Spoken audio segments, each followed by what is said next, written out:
Welcome back to another episode of Quarter Life Clarity. I'm Brian Valeriano, and if you're here, you're probably single or lonely or something, man. Valentine's Day was Saturday. I don't know about you, but I spent it with three other close buddies of mine who are also single. We hit golf balls at the driving range, and then we went to the arcade. And there's something about four 28-year-olds hanging out with a bunch of like 10-year-olds. It was just us and like a bunch of 10-year-olds just playing arcade games. It was a blast. But I have been single for 5 years, 6 years, golly, something like that. And it's definitely something that I feel like I have authority to speak on because of that. I've had dating relationships, nothing like incredibly serious in the past few years, but I kind of just want to dive right into like the vulnerability and emotional side of things as this podcast continues to just take shape, I guess. I've realized that I really want to help people that are going through something hard. And as someone I think who has gone through something hard myself, such as being single for years, when, God, I thought it'd be much shorter than this. And here we are. I just think it's important. And I know there's plenty of stats and stuff out there that, people are more single or lonely and depressed and all that stuff more than ever before. And so I want to take some time today to speak on some of my own personal experience and struggles with being single, but I also want to pose 3 points that hopefully help you if you are single and struggling, ways that I've kind of navigated this. And I would say that the past few years being single, dealing with loneliness is actually one of the greatest gifts that I've ever been given. And you might not feel like that right now, but I want to try and convince you. And so I'm going to probably throw a shit ton of stuff at you guys. I definitely am, actually. I've journaled a ton in the past few years, and I've talked about this in some journals or journal entries that I've written. And so this whole thing is kind of going to be littered with actually only 2 of those. And some writing from other people, and then actually, there's a few things. So I just want to start. I wrote this in July 17th, 2023, which all of these entries that I found were like 2023. I don't know. I was really going through it in 2023 with loneliness. But what I said is a lot of the time it sucks without you. Addressing my hopeful future wife. A lot of the time it sucks without you. Most of my friends are in serious relationships with the person they're going to marry. And I'm super happy for them. But obviously it's tough when someone else has something you don't. Like one of my best friends finally bought a house today after 3 years of searching. I'm pumped for him. It's been a long ass road for him. And he's super happy with his girlfriend, and they're going to move in together, and it's all so awesome. I couldn't be happier for him. And all at the same time, it makes me sad because I don't have that with you yet. And I want it probably more than anything. But what I keep telling myself is that just like everything else I'm doing these days, the wait is going to be well worth it. It's going to make it that much better once we actually are together. I want to do everything extraordinarily. I don't know if that's a word. I want to do everything extraordinarily in my life, and us waiting to find each other is just going to make our story that much sweeter. So that's probably the one that kind of summarizes at least a glimpse of kind of how I've dealt with this over the years. But the problem that I think, kind of what we're looking for with all of this, with loneliness and being single, what we're looking for is actually intimacy. And the way I view intimacy is, and like actually the definition, is really just, it's being completely yourself with someone else and them accepting you.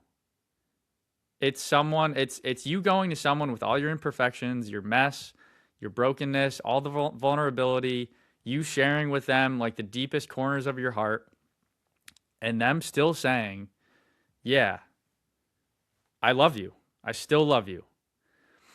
I think that's what we all want. I know that's what I want. And I think that's when I really boil it down, that's been the biggest thing for me is like wanting someone to share life with and just be able to be in the trenches of life with. And I think it's hard to do that with anyone besides like someone in a romantic relationship. Obviously, we have friends and it's great to have that intimacy with them, but it's different when you're in a relationship with someone. I feel like there's a lot more sharing, a lot more intimacy and love around that because you're bound together in a lot of ways. And so I think that's in terms of a problem, in terms of the hardest part, I think for us single folks is we just want intimacy. We want to share life with someone. I wrote down also on August 7th, 2023. I just said I can't wait to be your biggest fan and I can't wait for you to be mine. It's tough without that. That's like it's pretty simple when you boil it down to that. It's like I just want to really root for someone else so hard and I want them to root for me so hard. Like we're on a team and we can do life together and go through the highs and lows of life knowing that you're going to be there and you have my back. And so I think that's important to just kind of shed some light on that of really when we really boil it down what we're looking for. And so I want to pose 3 points of some ways that I've dealt with the loneliness and the singleness, and just jumping right in. The first point I want to make is that, and let me describe that a little bit more. I think like solving this whole intimacy, how can we get the intimacy without necessarily having the romantic relationship? That's kind of what I'm going for with these 3 points. And so the first point is actually intimacy with yourself. So I think one of the greatest things that you can do with your loneliness, with your singleness, is to become best friends with yourself. There's so many times when I look back on these few years, especially like honestly looking at 2023, I was up in Springfield. I was trying to build this business. I was entrepreneur. I was, it was hard. I had 2 close friends that I was living with, but beyond that, there wasn't a whole lot of other people that I was with and that I really had great intimacy with, I don't think. And so it really forced me in those hard moments, man. I can think about the times where I lived in the basement. My office was down there. I would just be like fucking banging my head against the wall, like dealing with loneliness and entrepreneurship and not knowing what to do and just really just in the dumps of needing someone to help me out and at least just share this stuff with on a deep level. And I didn't have that. And when you don't have that, you kind of just have to swallow it. It's like you look around this empty room and you're like, fuck, like there's really no one. Like it's me. Like I have to bear the weight of this. And I think that's hard. That's literally loneliness. But I think, at least speaking personally, that has built so much emotional resilience in me when there's no other options but for you to just, all right, like, yeah, I'm going to go to bed lonely tonight. Like, yeah, this sucks.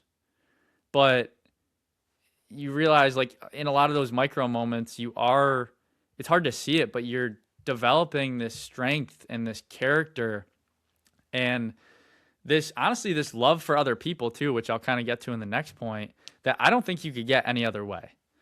And so with that, the point about, all right, becoming best friends with yourself, what does that really mean? I like to say, and I like to tell myself, do more things that only you know about. And I would also say, like, do more things that only you and God know about. Something that I started doing once 2022, when I really made the jump to trying to be an entrepreneur and all this stuff. And I started going on solo vacations once a year. And that's an example of something you could do, but I think it's a great way to get out of your normal environment and to go be lonely like somewhere else. And I would go to I've gone to Rhode Island. That was the first one. I went somewhere in Connecticut. I went to Florida. I love being by the water. Like find your spot. Maybe it's in the woods, whatever it is. And take some time to reflect, make yourself some great dinners, like build yourself a fire, listen to some great music. I was on a lake for the one in Connecticut. Like, just enjoy being alone, I guess, is another way to put it. Go for a run at 5 a.m. Just be weird, dude. Like, I think being lonely, being single is a great opportunity to really just try so much stuff that you wouldn't normally do. And outside of the singleness, I think that's just a great trait that you can have. I mean, shit, I've started a podcast. I've done this social media thing. I've started a business. Like, you can reinvent yourself a million times. And I think the more you do that, the closer you get to the ultimate version of you. And just, again, the emotional resilience and the development of your character that happens when you are forced to be alone. I think you inevitably do become best friends with yourself, because in a weird way, you don't have anybody else, at least on that, again, intimate level. So that's point number one, becoming best friends with yourself. And I think the more you there's a quote, confidence doesn't come from shouting affirmations in the mirror. It comes from giving yourself a stack of undeniable proof that you are who you say you are. And so I think that kind of ties in here, because the more you do things, the more you try stuff, the more you go on that solo trip or just go out for dinner by yourself. I haven't done that one. Props to anybody that can do that. I've always felt weird about that. I go to coffee shops alone all the time, but I think that's different when you're just, that's so much more normal. But I think just the trait of being okay with being alone is so slept on. And I think also with that, later on when you do get that relationship, you're not going to be single forever. There's less pressure on that person and on the relationship itself, because you're not looking for your security in that person. You kind of have it already in yourself. And, I would say, like, also in God I'm kind of jumping ahead here, but becoming best friends with yourself, so that's kind of you and you intimacy. The other thing, point number 2, is I would say find your tribe.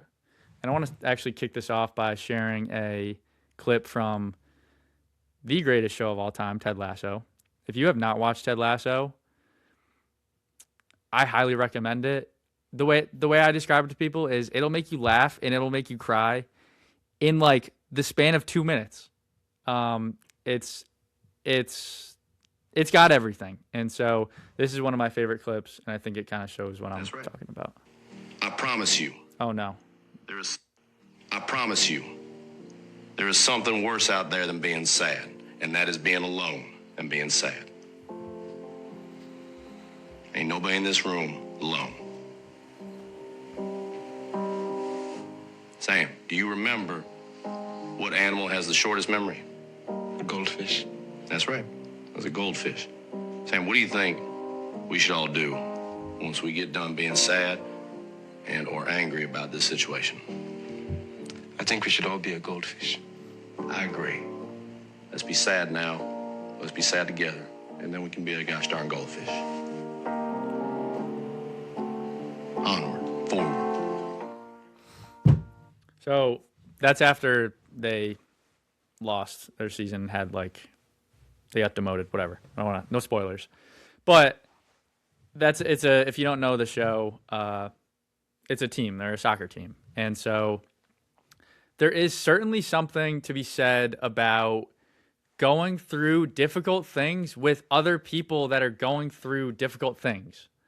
So find your tribe. I would say find other people who are going through the same thing or something similar to you, and talk to them. Don't be afraid to be vulnerable and go deep. I've lived this, again, kind of going back to 2023 when I didn't really have a ton of that in my life. And then I think the past year or so, I've really had a lot of that, people in the same season of life of me. Again, the 3 other guys I went to the arcade with,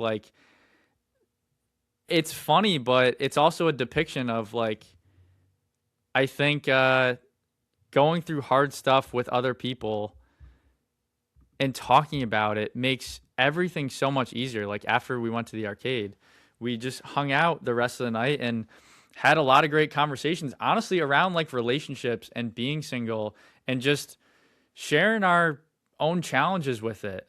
Um, and I think that's a space that not a lot of people have.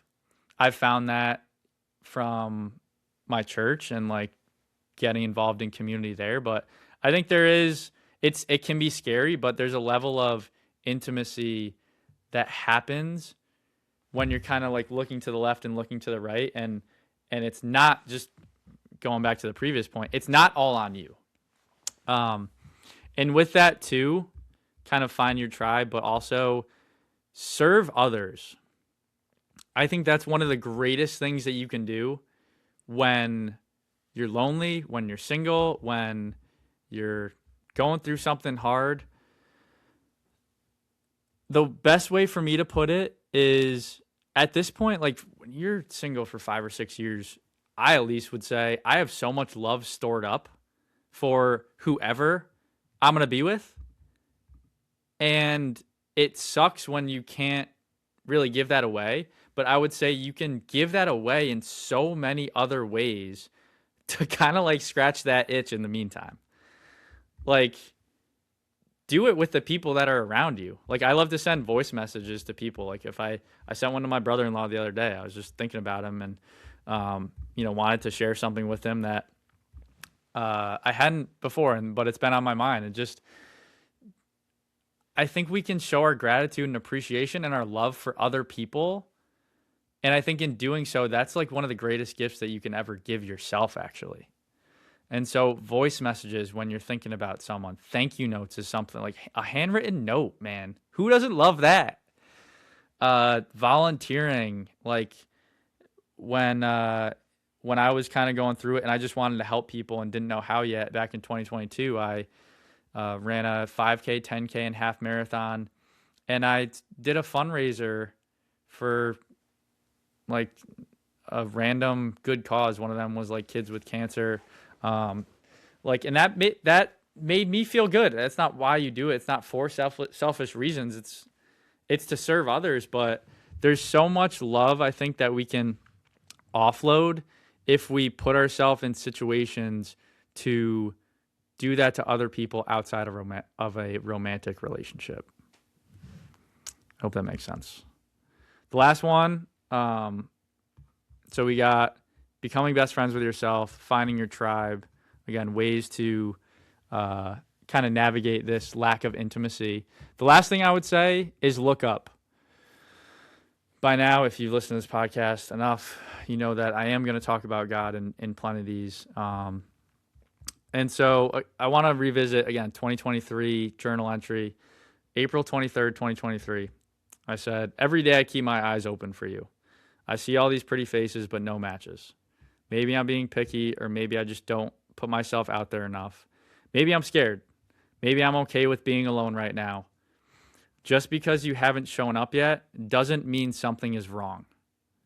God has a perfect plan and his timing is perfect. Whether he's waiting on me or waiting on you or we're waiting on him, he knows best. That doesn't mean it doesn't suck, but it means I can trust him. And this is just a note to myself, keep being the person you want to be. She'll show up soon. Soon. What a great word 3 years later. Man, this is a big one. And one I certainly haven't done perfectly over the years, but I think what you do with your loneliness is one of the most important things that you could do with your life. Does that make sense? What you do with your loneliness is, I think, huge. It's critical. And what I would say, as someone who has been lonely and is pretty tight with God and is walking with Jesus, like, again, we're looking for intimacy. We're looking for perfect love. We're looking for someone to say, I see your brokenness. I hear your stories about all the shit, and I still love you. And I don't think humans can give that love. And I think, like I said before, it creates so much pressure on another human to give that love.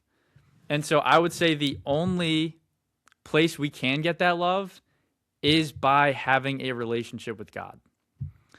And I think a way to kind of describe this a little bit better is the Bible talks about a few different forms of love.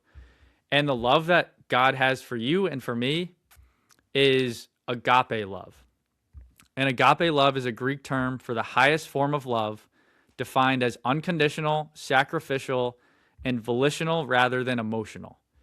It is characterized by active, selfless, and unwavering commitment to the well-being of others without expecting anything in return. That is huge. And I think sometimes we can look at our relationships and think that is unconditional love.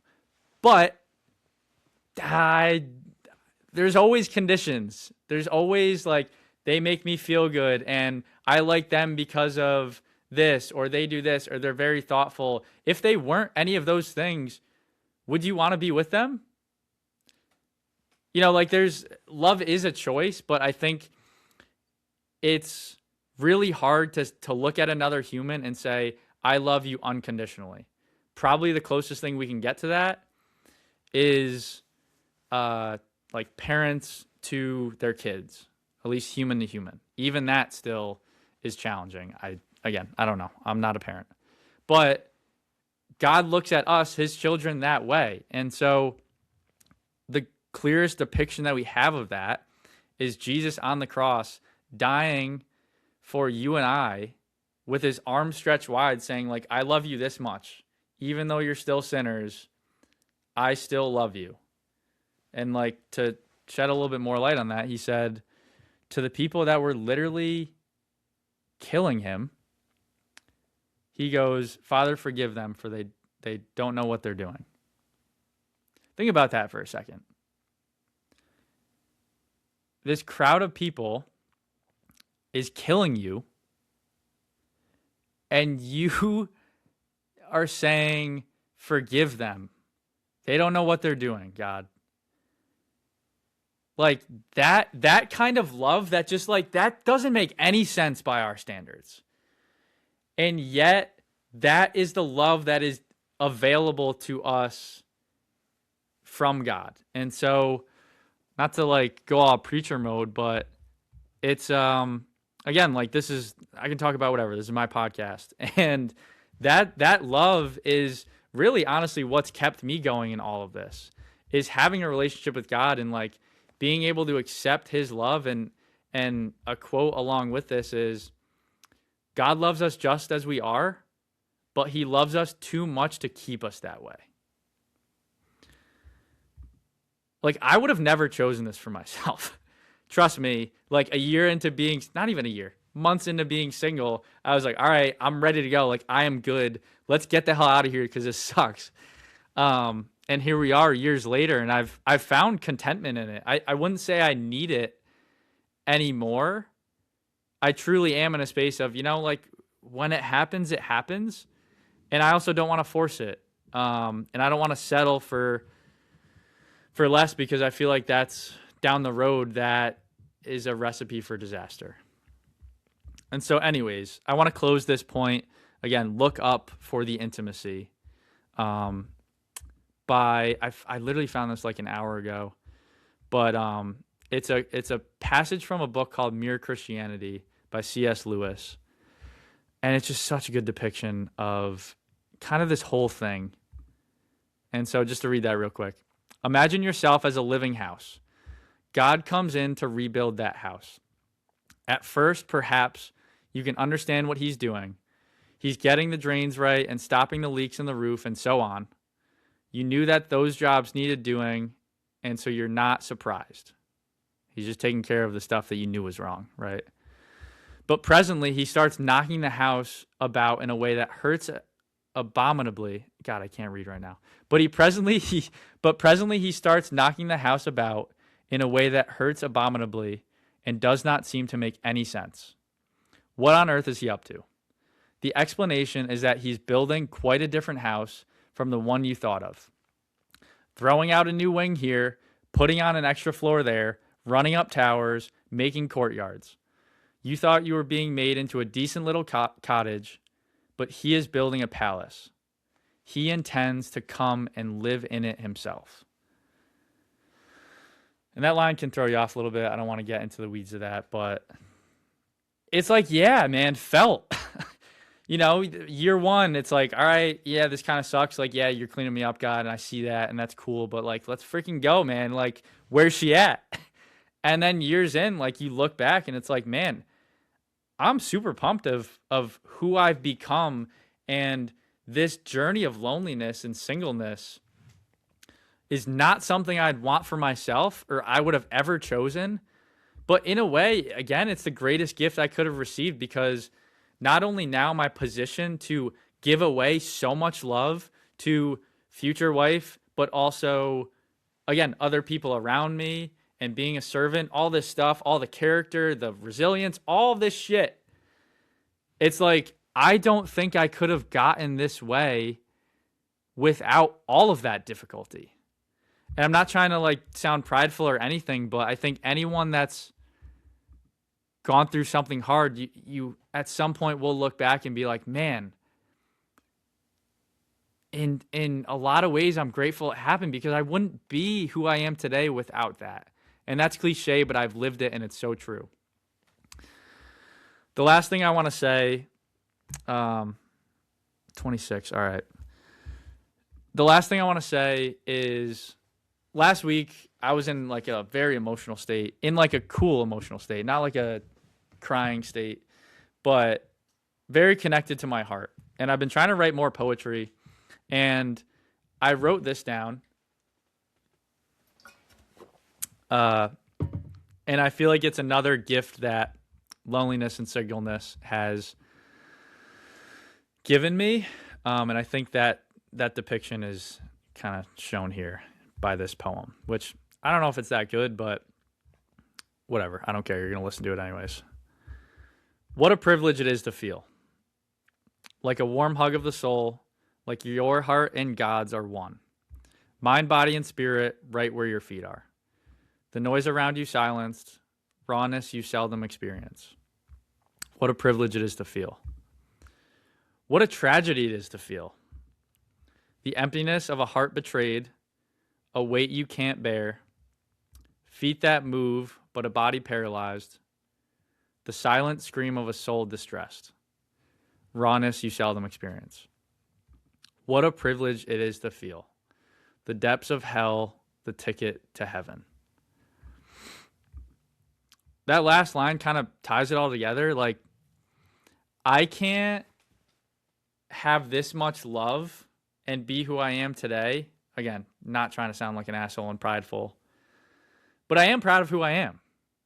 And I am able to feel all of this stuff and go into such deep places of love and servitude, because I feel like I have gone through some shit, man. And it sucked. Like, I haven't gone through anything that's like ridiculously bad, but I have for years felt just like soul ache and heartache. And it's come in so many different forms, whether relationship or, work, business, living situation, friendships, whatever it might be. And I honestly think you can't have one without the other.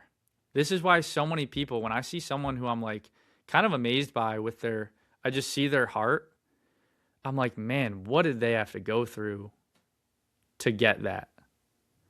And that's why I would say this is a gift, and it's all what you make of it. Yeah, it's hard, man. And I don't want to discredit any difficulty or challenges. Like, it is hard. I've gone to bed lonely and sad and all of it. There's highs and lows, ups and downs with this, but it's not easy. But I think the more you can withstand it, again, the more you can become best friends with yourself, the more you can find your tribe and share this hurt with other people going through something also that might be difficult. And the more you can look up and receive the love that God has made readily available for us, like, the easier this gets, and the easier it's gotten for me. Again, it still sucks. it still sucks, but it's entirely worth it, and it's a great gift. And I want to close last thing with a couple passages from the Bible. Um, Psalm 34, the Lord is close to the brokenhearted. And I don't know where this is in the Bible, but when you pass through the waters, I will be with you. When you walk through the fire, you will not be burned. God says he's close to the brokenhearted. So if you're dealing with brokenness or a broken heart, God is near to you, and he wants you to go to him with it, with your pain. Again, just as you are. Just as you are. You don't have to clean yourself up. You don't have to get ready for him. He's right there, and he's available. And something I've wanted to get off my chest a little bit to close for like the fifth time is, I know I talk about God plenty, and it might sound weird to some people, depending on what your beliefs are or what you grew up in, but it's not necessarily like all this religion stuff. Who God actually is, his character, Jesus on the cross, like the character of Jesus. Once you actually get to know who he is, it's like, man, like it changes everything. And so, the best way for me to put it is, it's not religion. It's the light. It's how we were designed to live. And I think it does with this whole concept. It starts with receiving the love that God provides for us. So, yeah, man, again, it's hard, and now I'm just kind of rambling, but I just want to encourage you, if you are someone who's single or newly single or been single for a while, like, it does blow. But I think the more you can handle it well, run to God with it, find other people, and become best friends with yourself, I think at the very least you're preparing yourself to be that person for a future relationship, because marriage is hard. Not married. I am not married. But marriage, like, when you think about it, it's like, man, I'd love to have a marriage. Everybody wants a great marriage that lasts 50, 60 years, whatever, till death do us part.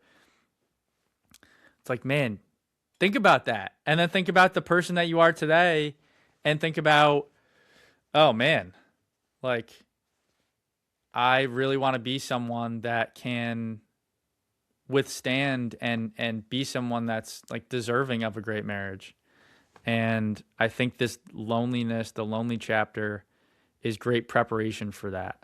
And I think, honestly, one of the worst things that anyone can do is to rush out of the singleness era if you're in it, and try and cover a wound with somebody else. Again, I would say to run to God with that. All right, I got to close this episode. But appreciate you guys listening. Let me know if you have questions, comments, like if you are going through something, like I've said before, hit me up. Instagram, Quarter Life Clarity, QTR Life Clarity. Hang in there, champ, encouraging you from afar. Appreciate you guys listening. I'll see you next time.